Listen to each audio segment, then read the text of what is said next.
Sure. Can I do this one? Go for it. Awesome. Okay, everybody.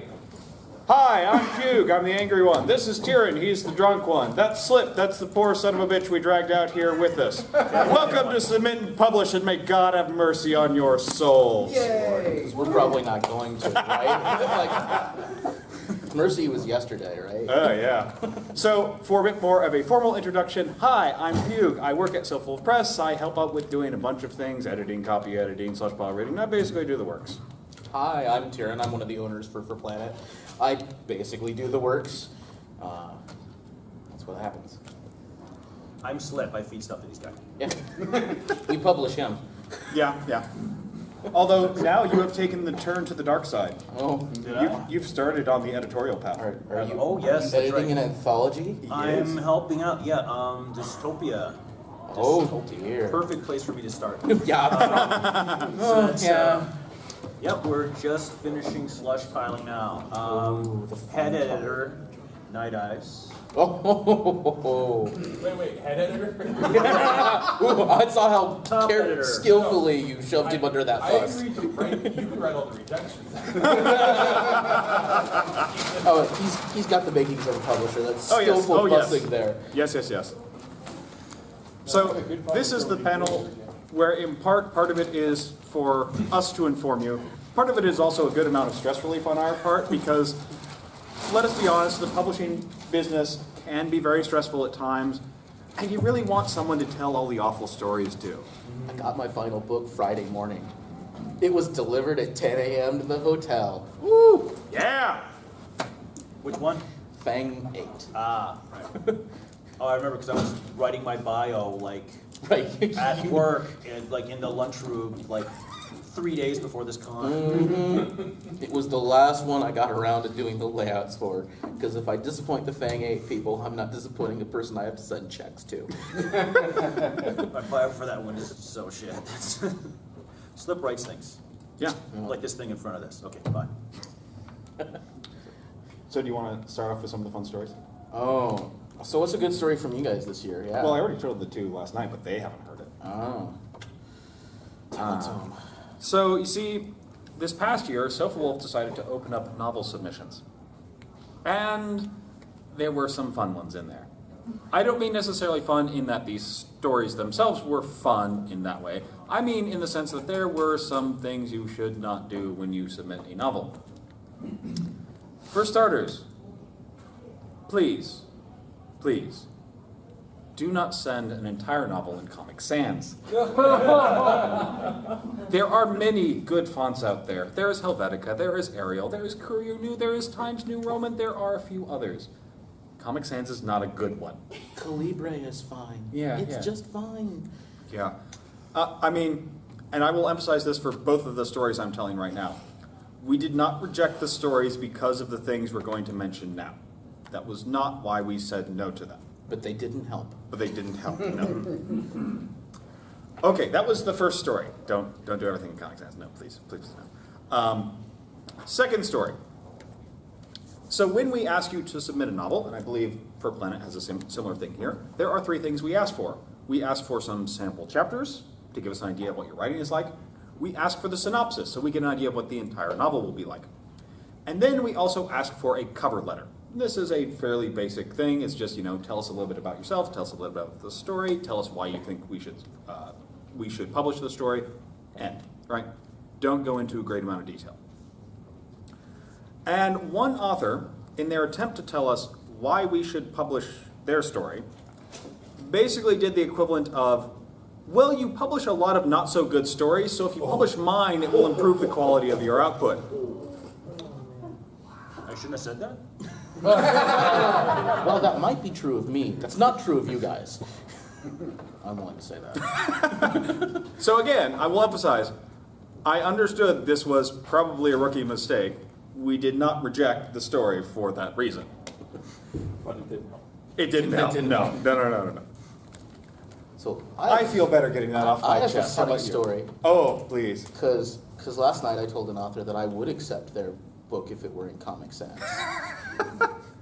Specifically because you would not. Yeah. But Was it it was comic? Ursula Vernon, so, you know, I will take her novel if it's in Comic Sans. If Ursula Vernon hands me a handwritten manuscript that I have to put into Word myself, I will probably accept it. She was actually trying to come up with a way that I would not take her story. And I said, Ursula, you are going to have to print a book, take that book to a library, and I mean an old public library, go to their oldest photocopier, photocopy the book, and send me the resulting photocopies that I must OCR and fix to beat what I have had to do for Fred.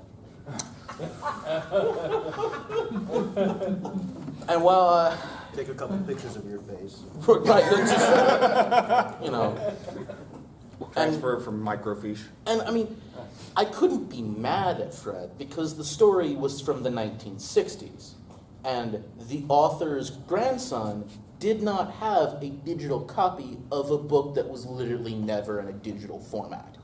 Like, I couldn't be that mad. This was literally the only way this could be submitted to me. And, you know, when you're doing an anthology that is 100 years of furry fiction, some of them are not going to be in digital formats. It's just them's the breaks. Don't do that to me. If you're writing your story now, don't do that. That microfiche idea though sounds really cool. Like, if you're sending like a spy story and you really want to get offended, you open the box, be like, "Why is there a jeweler's monocle in here?" You would earn style points as long as I also had a zip drive with the story on it in a digital format. Like, you would earn style points with me for microfiche. It would be there, but it would be behind like a laser barrier. That's fine, as long as I have a digital version. I could fully imagine Husketeer doing that. Yeah. Of course, she's very nice. She would also include the zip drive. Yeah. Slips. Oh, sorry. I said people still use those? There are public libraries that still have them, in theory. Yeah, you wouldn't believe the kind of file formats that people try to submit things in some days. Do you want me to tell you the best one for the art books? Oh, I please wanna do. be Oh, cat please so do. bad. Do it, cat. Dang us the whole way. Cheetah Paws. Bless Cheetah Paws' heart. Sent me 4 files, 4 PSDs, that individually contained 30 pages each of his art book in carefully organized folders. The dear was kind enough to export them into separate files for me when I told him that this was not acceptable. And then, a week later, another artist did it to me. Oh gosh. But he didn't do like 4 files that were 2 gigs each. He did, this is the even pages, and these are the odds. Right, it's a 100-page art book. I have 2 PSD files for it. Oh god. Why? He was 3 weeks after the deadline for publication, and I did not respond to him. I'll talk to him next week. Don't do that. Please don't do that sort of thing. Just, But do you have any great stories yet? Well, I can say just as a writer going through, and I've had before I worked with you guys as an earlier writer, I made like every mistake imaginable. But I always notice that there's these set small amount of things that I just kind of get myself out of as I go along. Like I finally have made myself always keep the track changes on when I'm fixing the edits. So I've finally done that.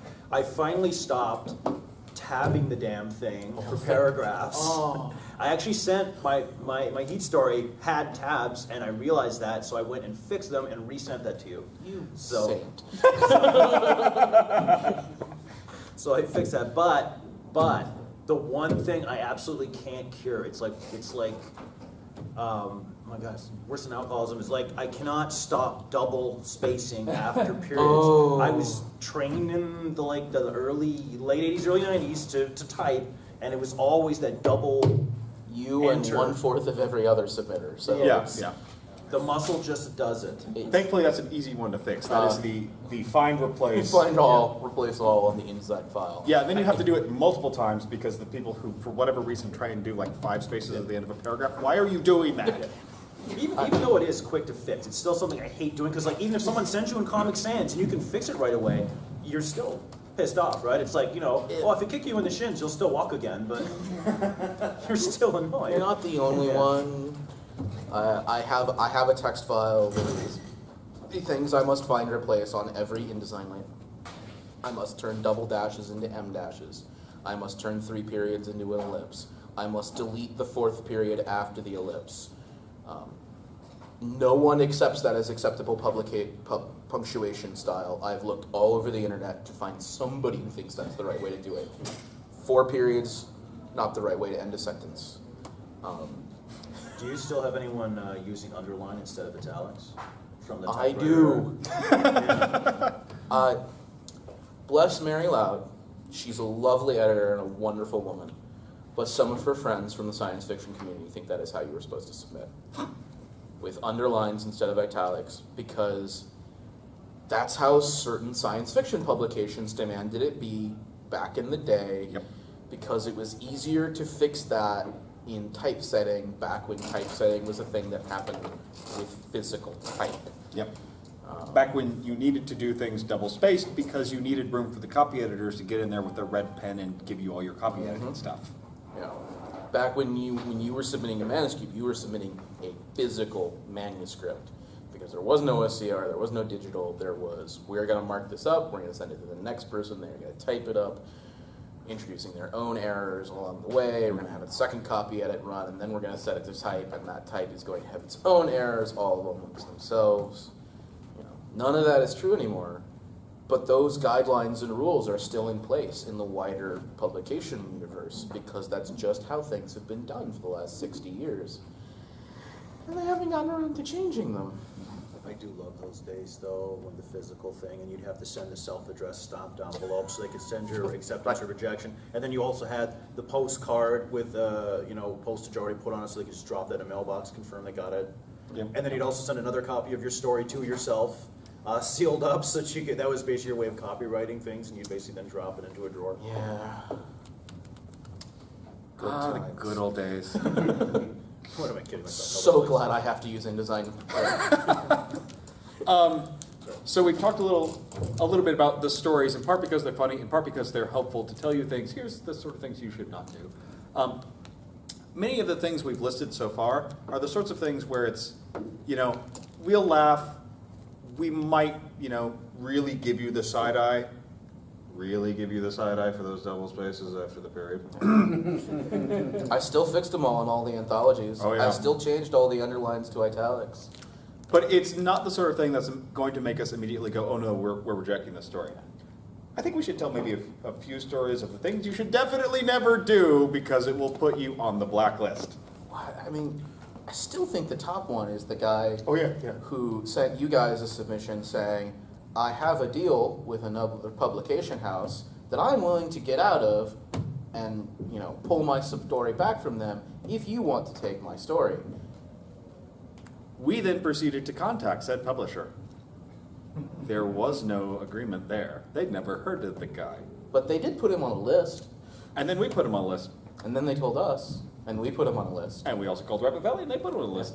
Now, is this the same story or a separate story from the guy who claimed to have an endorsement from a writer who was... A slightly different story. Okay, Yeah, so slightly different person, Okay, too. sorry, I don't But also, don't claim you are endorsed by someone who is not endorsing you. Yeah. Like- So the particular aspects of that story was that someone wrote, I think it was a novel submission. This was Yeah, before it was a my novel time. submission. Sent it to Sofawolf saying, Kyle Gold thinks this is a great story and you should publish it. Not realizing who he was sending it to. Guess who was reading the slush then? It was not a good idea. I don't remember this. Yeah, that one was good. And I He think immediately sent us a message. he called up my husband and was like, hey, guess what happened? Did you get an email from this guy? 3 days later, we got an email from that guy. so. One more story for the please don't do this. This will make us not want to publish you. Of course, we editors try and do our best when we have the time. When you send us a story and we reject it, we try and put some effort into it and try and help you out. Like, here's what we liked, here's what we didn't like, here's what you could improve on. Those kinds of things. Good responses to a rejection include thanking us for our time. They include saying, I'll try better, or I'll try again next year, maybe I'll get in. They do not include going on Twitter and bitching about how stupid we are. Not a good idea. Sometimes we search Twitter for our names. Yep. Just for fun. Yep. They didn't like at you with that, did they? No. They Some thought of they them were doing. have. They thought they were doing it privately. They weren't. No response, if you're truly upset about a rejection letter, no response is fine. Yep. You don't have to say anything back. And rejection is hard. Like, Yes. getting rejection sucks. It's no fun to send rejections. You know, that's not like something we cackle and laugh about doing, because it's actually quite unpleasant to send out a rejection when somebody's put a lot of work into something. You can tell. Yep. It's 125,000 words, even if they were just typing randomly at any point in time. This was a lot of their effort and Yep. time in their life. You know. Yeah, and all of us up here who are editors have also been writers. We understand what it's like to be on the other side of that coin. We understand how hard it is to get rejected, especially the first time you get rejected, and you're just thinking that the world is ending. You know what? Yeah. I've never actually been rejected. So I have submitted exactly 3 stories for publication. One of which was my novel, which was rejected from Fang, but I was told to double the length and turn it into a novel. I still sell that novel at my table. I'm proud to say I didn't own the company when it took the novel as a submission. I didn't have any control over it. I did physically make the first run of books on the machines that were used for that, because I was a friend of the company owner at the time, but other people across the sea, Alex Vance, was in charge of accepting that. And my other 2 stories were things that Roar 2 and 3 needed some extra padding. And I had stories that I'd already written that were sort of ready to go, and Buck came to me and was like, can I help you fix this story up and put this in here, because I need an extra story. And I've never submitted to anything else, because I'm a damn publishing company. Like, it's not fair. And I don't have any time to write anymore, you know, so I haven't gotten a rejection letter yet. So correction, some of us know the sting of rejection. Sorry, I'm a very odd duck. So. But are there any other things that would make you absolutely refuse to publish someone? Writing a story about a copyrighted character is right up there with, you know, don't make Disney dislike me. I may be wearing a knockoff Disney t-shirt at the moment, but that doesn't mean I'm going to publish a knockoff Disney story. You know, that's bad-mouthing other writers and other publishers and just anybody is right up there, but it's not the end of the world if you're good enough. Very brief point we should add to that, because for whatever reason, some writers always think this. I work with Sofwolf. He owns For Planet. We like each other. We're friends. Yeah. I went drinking with Rabbit Valley in Reno. Yeah. It's like the various publishers in the fandom, we all know each other. And with really rare exceptions, we're all on good terms with one another. We have actually had people try to, I don't think this has happened to us, but maybe to you, where people have tried to get stories published with one publisher by smack talking the other publisher. Nope. Doesn't work. We all know each other and like each other. I have a question with regards to that. What are your feelings on submitting to multiple places at the same Do time? not No. do that. That is unacceptable. So, Because what happens if both of us say yes? Like, we're gonna find out. Like, you know, and That's really close to the we will not consider your next story level of thing. yeah, and so there's an etiquette for I have submitted something for publication submission, and I haven't gotten back. it's been 6 months. Email me and say, hey, if you don't respond, I'm withdrawn. Like, I'm going to start going to other people. That's a thing you can do. Yep. If I just haven't gotten back to you in 6 months because I am drowning in slush, or my personal life has taken a car crash, literally or figuratively, I might not get back to you in 6 months. And if you've got somebody else who's banging on your door to print that story, send me a polite email saying, hey, I would have loved to work with you guys, but another opportunity has come up with the story. I'm withdrawing it for consideration for you guys. And that's on us. Yeah. Like, if I don't respond, that's me. I've missed that opportunity. If you go off and make millions of dollars, I'm going to go, could have been great. If you're at the Fur Planet table on the busiest couple days of the year, and I come to pitch you the entire concept of my novel, should I stand while I do this, or should I bring a folding chair to get comfort? Are you giving me the folding chair? And how comfortable is the folding chair? I bring two of them. Oh, that's a really hard one. I mean, because Sunday afternoon, I might really want to sit down. Yeah. I very rarely remember anyone who comes up to the table and pitches me a novel, unless you've got the crazy eye going on, and then I remember you in a personal sense, or your book startled me in some way that was probably not good.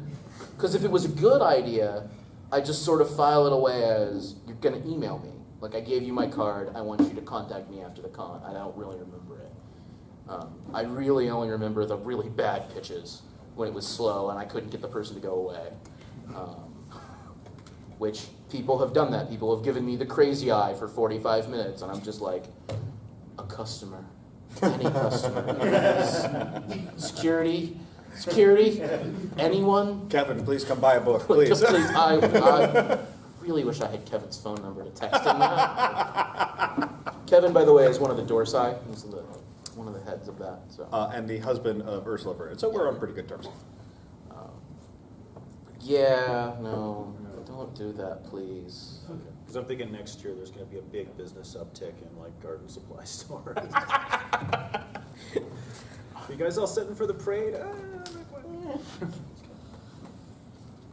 just had a question about the rejection letters.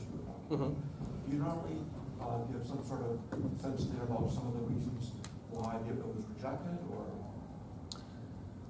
To the best of our ability, I mean, sometimes it's simply, we don't have the capacity to take this. Like, you have a 250,000 word double novella, and it's going to take a month to read, a month to copy it, and it's April 15th. I have too much I've already accepted to do before the next 8 weeks before Antrhocon. I have no time, and I'm not going to get to it, so I will simply say, I have no capacity. And I know that happens to you guys all the time. We have published novels that were submitted to you, that you were like, we don't have the room, and we had somebody who was not busy that month, and so Buck did it, or somebody like that, and we're now being like, we can't do it. Yeah. Sean River Critic was who we're sort of handing stuff like that off to. Mm-hmm. Sometimes it is, your story's not good and we're sorry about that, or your story is exactly like the story we just finished publishing or are about to publish. Your story is exactly like that movie or book I just finished reading. And we try and make the rejection letter as clear about that as possible. Mm-hmm. And realize that editing and editorial decisions when it comes to acceptance and rejection is not an exact science. There's not some overarching, uber mind, which is deciding, okay, this is a good story, this is a bad story kind of thing.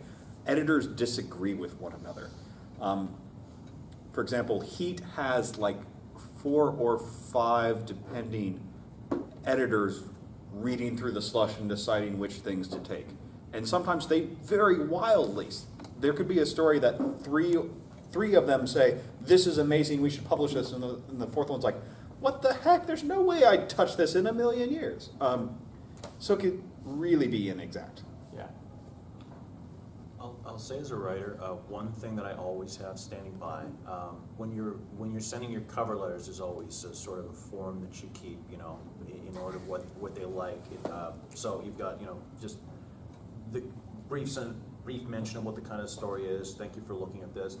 Basically, not to talk about cover letters too much, but I also actually have a pre-written thank you rejection letter, because sometimes you're positive something's perfect and it's going to be a perfect fit, and you get that no, and even though it was, you know, it's just so close it didn't get, it hits you in the gut, and it happens to every one of us. Like, I've had these two, and it just, and you just have, you know, this sort of, you just want to step back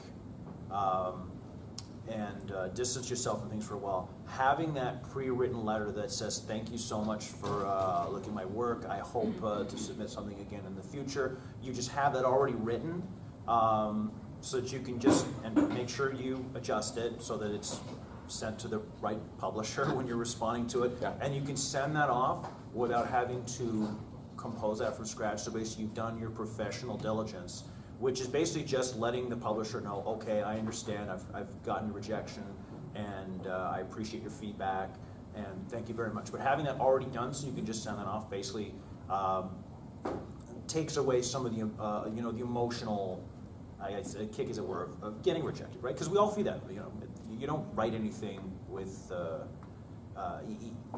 you don't write anything with the intention of have anything other than acceptance, obviously, but, you know, it just happens. And the more emotion you can take out of the next step, the better. So, you know, just, it lets you just do your professional thing. You don't have to worry about it. And it's so very rarely that a rejection letter is a personal matter. It is almost always a business matter, and we don't want to hurt someone's feelings when we send that rejection letter, but it's going to happen. We know it is. Yep. You know, and if you can do something like that, that's a great idea. To react professionally, it looks very good from our side.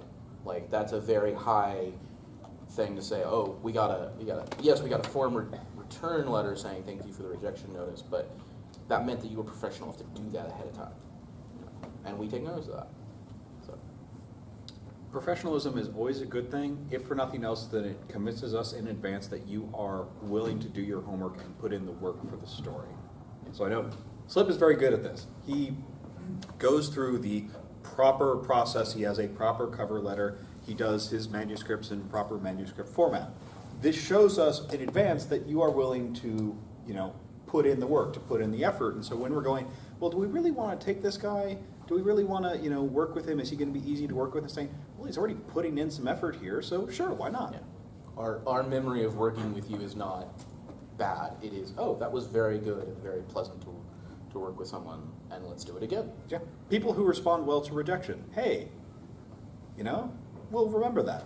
We'll consider that next time. We'll remember if you respond poorly too. Yeah. You know. As we have already intimated. I think I saw a Actually, question. it was answered while I was waiting. Okay. Sorry.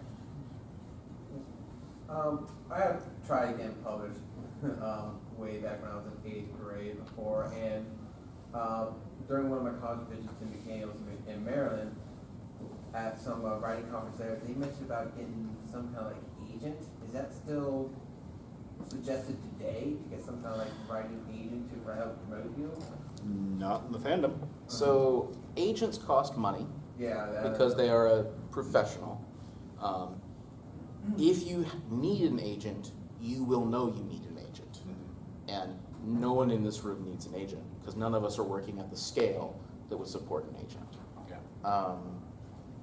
It's important to have an agent if you are writing professional science fiction for 1 million readers. John Scalzi has an agent. Right. Right. Because that is a useful thing for him to have. And What the agent will do is they will take on the work of sending the story out, because they don't get paid until that story gets sold. So they want to sell it. And they will take care of all that selling. They'll take care of getting the rejections and churning it out again, because that's their job. And you don't have to worry about it.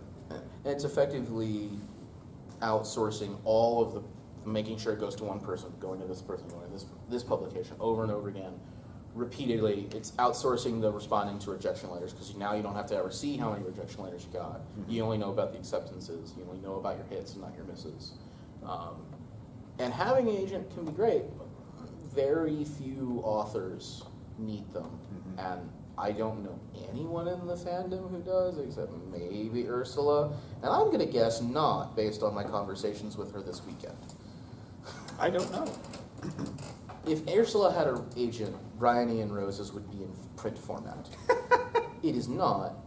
I'm going to make it be in print format, so I'm going to guess she doesn't have an agent. Until this weekend, I would have said she probably did. But, so. What I understand correctly, that it's kind of a rule of thumb that agents, you mentioned already that agents basically get paid a percentage when you sell. If you are asked to pay an agent up front, then that is not. No. You should never pay any agent up front. You should never pay a publisher. That's not being published. That's self-publishing. Vanity Press. That's Vanity Press, you know. And we still have people. We have had probably 3 or 4 people come up to the Soph table and ask us, how much does it cost for you to print my book? And our response is, that is not what we do. That's the difference between Vanity Press and publishing. If I may, just to help fill in as well, one thing I've heard about agents is really the only time you need one is if you're going for one of the big 5. Yeah. Outside of that, in any capacity, you don't really need one. Yeah. I mean, if we got a submission from an agent, we'd probably wonder what the heck they were doing submitting it to us. Yeah. I mean, we'd still look at it. I mean, Yeah. but we'd wonder why. What I've read for first-time authors, it's kind of expected that you're not going to have one. Yeah. And some publishing houses, to your point, won't accept. Yeah. You know, unsolicited I would publishing. wonder what scam that person was running if an agent sent me a first-time author's novel submission. Yeah. So.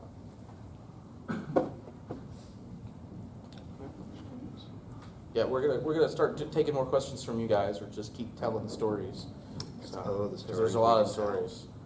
But ooh, everybody's gonna be nervous today. I completely missed what you guys were just recently talking about. And, Agents, you don't need them. okay. That was the most recent part of the conversation summed up. So All right. as somebody who's new to all this, because I am new to all this, so, like, is there kind of a difference between, like, what your publishing house typically looks for versus yours versus the other one? Like, do you guys kind of, like, lean more towards sci-fi here or slice of life there, or? Not really. Not genre-wise. Would this be a good place to mention the guild? Yeah, this would probably be a good time to mention that. There is an organization called the Furry Writers Guild. You can join their forums even if you haven't been published, but you have to be published to officially join the guild, which is why I'm not part of it, because all aspects. And if you need help with something, they're who I would point to as a writing resource in the fandom. So. And kind of going off of that, what's the difference between Soph Wolf and Fur Planet as publishers? I'd say the biggest difference between the two of us is just how much time we take on any individual thing we publish, and as a consequence, how many things we publish. Yeah. Right? When Soph Wolf does a novel, we spend a long time on a novel. We have, 2 years is not an uncommon time frame from beginning submission to the date that gets published. Yeah. That is much shorter at Fur Planet, where it could be a It's few month turnaround. 6 months to 9 months is the standard turnaround. There have been a couple of novels that, like, we got the submission, we're like, oh, we really love this idea, but man, this is really jacked up. I'm gonna have a really long editing process in this one. Right. Like, we had the novel that just came out this weekend that took 3 years to get to that stage. And it's much better now than it was. But I mean, a lot of the novels we take from more established writers like Kyle Gold or Mary Loud, that, like, we know that they have an internal vetting process, and we're aware of what that is, and we do our own copy editing and read through. But mostly the stuff that we accept as novels are very close to being publishing ready. And we do a lot more comics and art books. Right. And there's just a lot less effort involved in making an art book than there is in making a novel. Even if they're the same page length, there's a lot more words you have to look at and make sure they're spelled right in the book. than there isn't just images. Yeah. So, One thing I really love about the Guild is so many people have put in their individual time and effort into not just giving what type of stuff the publishing houses do, but organizing places for you to find the very specific requirements of individual anthologies. There's actually now a Furry Writers Guild submissions deadline calendar that's been put up that will actually give you the dates for different projects that are coming out. So I've actually got it, I just happen to have it loaded on my phone. There's a Species anthology coming out. There's Inferno coming later on August 1st. Like, you can go month to month and see all the projects. Click on them, they'll give you exactly what each anthology is looking for in terms of substance, how to reach editors to ask additional questions, what kind of formatting they want. It's all in one place and it funnels you. So you might have projects you're already working on that could work towards something, or could be adapted to something, or if you're just looking for a concept that will inspire you, it's all there for you. They've got it really well laid out. and they're a great resource for people who, if you don't have beta readers, go look for the Guild. There will be people who are interested in beta reading for you, if you're willing to do it back for them. And that internal editing process ahead of time really helps make something be possible to get published. So, Briefly before we go to that brings up a good point. There are a lot of anthologies in the fandom, and I would encourage beginning writers to submit to them for one very big reason. A lot of writers come to us saying, I want to publish my novel through you. And our first response to that is going to be, great, what else have you done? yeah. Have you finished it? Well, no, I'm only, that's nice.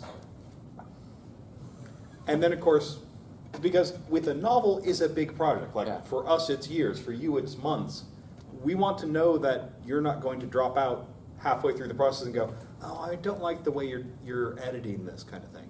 So if you have short stories out there in anthologies, we go, oh, hey, we know that Slipwolf guy. Yeah, we know done what a he bunch will with do it. with edits. So we know that you can be trusted not to, run away screaming the moment we send something back with, a whole bunch of lines in it. And it will give you a really in-depth experience in, oh, this is what the actual back and forth editorial process is, which is, this person is going to get back and say, hey, you've got a plot hole here. Hey, this doesn't sound right. Hey, this is silly. Hey, do you realize that you accidentally raped this character in this scene? Like,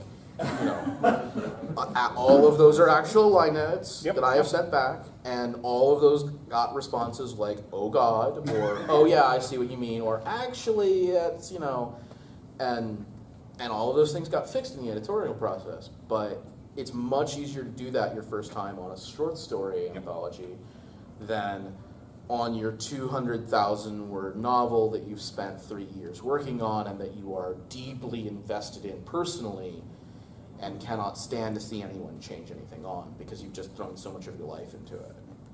We have had, at So Full of times where we have had short stories coming to us, and our editorial response was, the beginning sucks, remove the first fifth of the story and rewrite it. That's basically what we said. And thankfully, the people we said that to, we said it much nicer than that, went back and fixed it. They fixed a whole fifth of their story from scratch. That's a great sign to us that, hey, that person is willing to put in the effort. Maybe we should consider a novel from them. Yeah, I can say from experience, being inevitable to changes really helps forge a good relationship. For a lot of us, it's like that first acceptance. Yay, that's awesome. That's it in and of itself. That's the most important thing. But then you're starting to forge that first relationship. And you can develop a relationship, you can develop an impression of yourself as someone who's willing to work with an editor, willing to make changes, not tied to what you put on the page as absolute gold from God, perfect, don't touch it. Because that's going to stand out in future projects where you get two stories that are, correct me if I'm wrong, you get two stories in front of you that are both equally good for it, but then you remember author A was very easy to work with, was amenable to changes. Author B said, you take what I gave you or forget it. Yeah. Then your And decision sometimes is in easy. an anthology, that's what happens. You get two stories that are very similar, that are very good, but they both need fixes, and you're like, oh, yeah, I really like working with Night Eyes. I don't like working with that guy. I'm gonna go work with him, you know, and not to just use Slipwolf as an example, the whole Right. panel, you know, and you end up working with the same people repeatedly because you forged a relationship with them. And then those people end up doing anthologies for you, or they end up doing a novel or something larger. And it's a very much the gateway to getting into that sort of thing. So I think I skipped over you for a question. Sorry, TJ. Paid editors, is that worth the time before submitting to an actual publisher? Because I know you definitely need to do that if you're self-pub, because otherwise you're just doing it wrong. But when going to a publisher, can it be worth? I know it's not always worth, but can it be worth So the the expense? only problem with your question is that you put the word paid in the question. If you had just said other editors, is it worth it? My answer would have almost universally been yes. Unless the person doing the editing for you is really bad, and there have been some that I've seen where I've seen the original version and I've seen the edited version, and I took this version and started doing my copy edits on it because this one has introduced a lot of grammar and spelling errors for no reason that I don't understand why it's there. But 95% of the time, all editing is worth your time. The problem with paid editing is you had to shell out moolah for it. And unless you are very lucky, or very, very good, your book is unlikely to make that money back for you. And if you're okay with that, if you're okay with putting your own money into a project to get a really good editor to edit it before you give it to us, as an insurance policy in some way, but it's not a for sure thing, it'll just help to get you into that published stage, then okay. Like, I can't tell you that's the wrong thing to do with your money, it's your money. You know? But you're not gonna make $2,000 on your book. You're not gonna make $500 on your book unless you sell a lot of copies. You know, and by the nature of our publishing houses, he's gonna sell a lot more copies of an individual book than I will. I have good sellers, and when I say I have a good seller, I sold 75 copies of this book this year. That would be a really bad seller for you guys. You would be crying in your cups with me over something like that. So it's a matter of scale. If it's a professional editor that you're paying professional editing prices for, you are going to be shelling out a lot of money for a not necessarily sure deal. But if that's worth it to you, if that's a thing you would have done anyways, even if we didn't publish your book, then maybe that's worth it to you. I can list off one case in where it might be a very useful thing to do. So there are some paid editors in the fandom, like Sean River Credit. Right, there's some editor fandoms. And if you have a shorter project and you say, you know, here, I want you to edit this, here, I will pay you, and you use that as an opportunity to learn the sorts of things that you are making mistakes on so that you don't make those mistakes in the future, that's a good investment. And if it's an in-fandom editor that we know and are used to working with, and like, oh yes, we like that person, we know they do good work, that would be a mark in your favor, you know, once the submission comes along. You know, you have to get their permission to say that you're putting that in the cover letter, you know. You should be nice about that sort of Yeah. thing. I'd only ever consider it with a really long project that would be a very large investment for somebody. With short work, again, going back to the Furry Writers Guild, there's always people who are willing to look over your work in exchange for looking over theirs. So the one word that you always want to have for that is reciprocate. If someone's going to read your stuff, you need to commit to reading theirs, because if you know, lifestyle happens, but even so, you always need to give that back, because if you don't, you get that reputation as somebody who doesn't do the work in return. You know, that can really. And being part of a writer's circle like that, where you're all editing each other's work, you will gain proficiency in your own writing by looking at other people and like seeing in their work, oh, this is a mistake. Oh God, I do that. I need to not do this. I need to, like, if I think this is wrong when I see it in their work, I should not do it in mine. You'll improve your own ability, both as an editor and as a writer, by editing other people's work. So it's a two-sided coin. Both of them are good. So to try to get at least, try to get at least a few people to look it over, because even the best intentioned editor is gonna, it may not see everything, and different people are gonna have disagreements on it. You'll have, say an aspect of your story you're not sure about, and two people will see it one way, and a third person will see it another. And ultimately, it's up to you, but just basically having a variety of opinion, I find helps. Well, and every pair of eyes will catch some grammar or structural mistake in the story that the other pair of eyes didn't see. No matter how many people look at it, I still absolutely love. There are 2 fully published audiobooks that just have flat out awful mistakes in the middle of them. Like, that's an editing mistake. How can you tell? Because the guy reading the book goes, oh shit, it's on the back of his neck, and then jumps back a sentence and reads the whole thing. like he misreads a sentence, realizes he screwed up, clearly stops his recording, starts recording again, and there's just this 45-second chunk of dialogue that should not be there. Because he's very clearly not in the book. And that's a Jim Butcher novel. Like, so, and it's just in the audiobook. And there's, which book is that? Is it a it's the 4th book. The Summer Night? Summer Night, yes. Happens in the Summer Night audiobook. It's absolutely hilarious. Why did That's you impressive. edit I that know out? that the title before. What would be aggressive? Because you never catch every mistake. Nope. No matter what, every book I've ever published, I've picked up, flipped open, and looked directly into the face of a mistake I made and stare right down at it and go, fuck, I've already printed 100 of these things. And there's nothing I can do now. Because it's like... And some of them are even like less obvious. Like another one is in a Terry Pratchett novel where a character is using 2 names throughout the book, and at one point a character who only knows him by name A calls him by name B, and he's not in the room, and there's no, like, it's just a flat out mistake. But it's a mistake that no spell checker could have found, and only careful reading would have realized it was there. And I wouldn't check the printed book, and it's in like the 10th printing still. I caught something like that. I edited Red Devil by Kyle Gold. I caught a spelling error in the Russian. Ooh, that feels good, doesn't it? Good! That feels good. Because I was pronouncing it out loud. I was trying to pronounce the Russian. It was Preobrazhensky or something like that. Yeah. And I read it a couple of times, then the 4th time I kind of stumbled over it. Wait a second.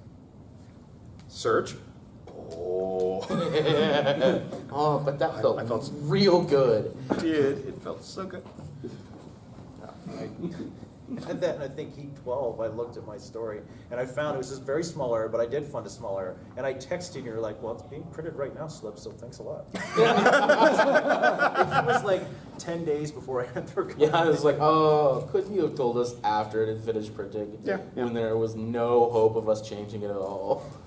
I read a Mercedes Lackey book that was published by one of the big publishing houses, and there was a scene where they flat out called a character by, it wasn't in the scene, by the other character's name. Yeah. Like, just completely flat out. And that made it all the way to the trade paperback, too. Oh, yeah. It wasn't even like It happens in, hardcover. there is a mistake, I believe, in every published novel Yep. of any sufficient length.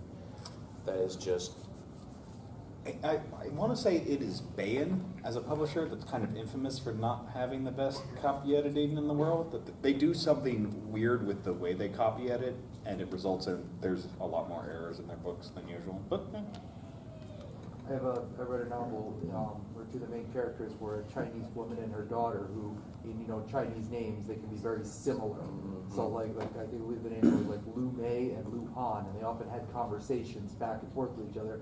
And at one point, the copy editor got it mixed up and went with the same name like 5 times in a row. So it looks like one of the characters just spontaneously broke out in a long argument with herself. and that's the kind of error that no automated checking can catch. Yep. And that other readers can go read it and they won't notice it. Hundreds of people have read that book before it goes to print. Thousands of people read that book since it went to print. and you're one of the 2% that notice that problem. Yep.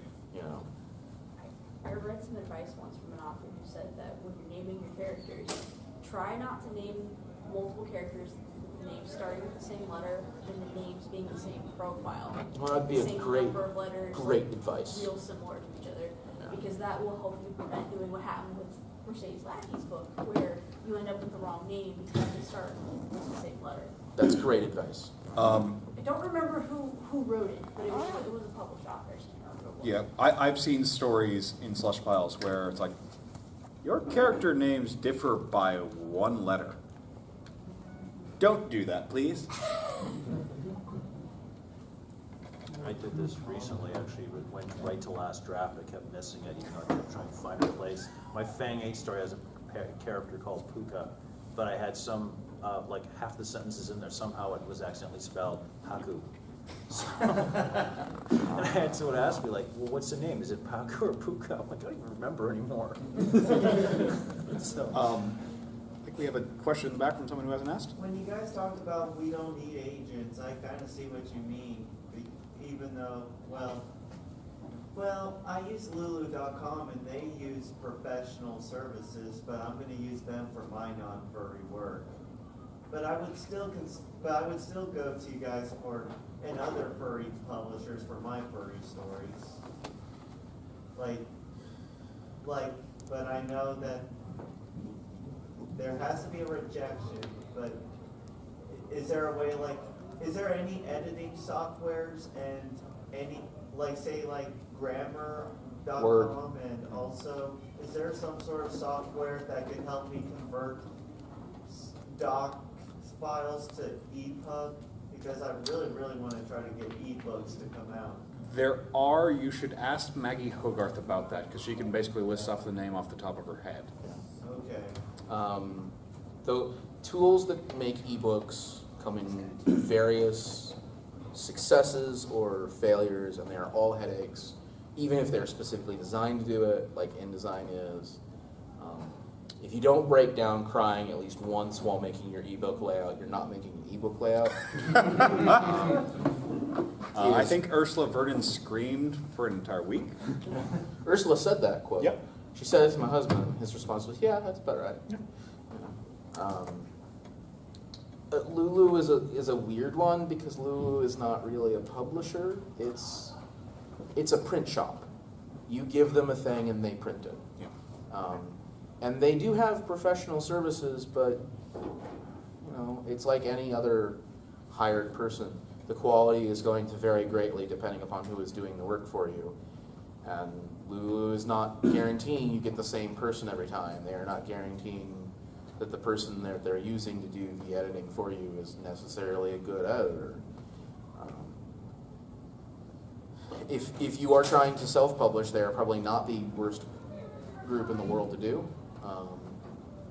But there are others, like CreateSpace. I don't trust iUniverse and Bubble Press, because I don't know why you would. I mean, because I hear something about that they're scams, especially part of the author house or something, whatever it's called. that's Vanity Press is scam by another name, which is what effectively all of those things are, Lulu included. Because you are paying them to make your book exist. If I publish a book, that author has never given me money. I am putting my money on the line to make that book exist. I am putting my time and my effort to do the layout and the InDesign, and I am printing the books, and it's my problem to sell the books or find other people to sell the books for me, and then it is my reward at the end of that to send you a royalty check. Right. It is not money coming to me, it is money going to you as the author.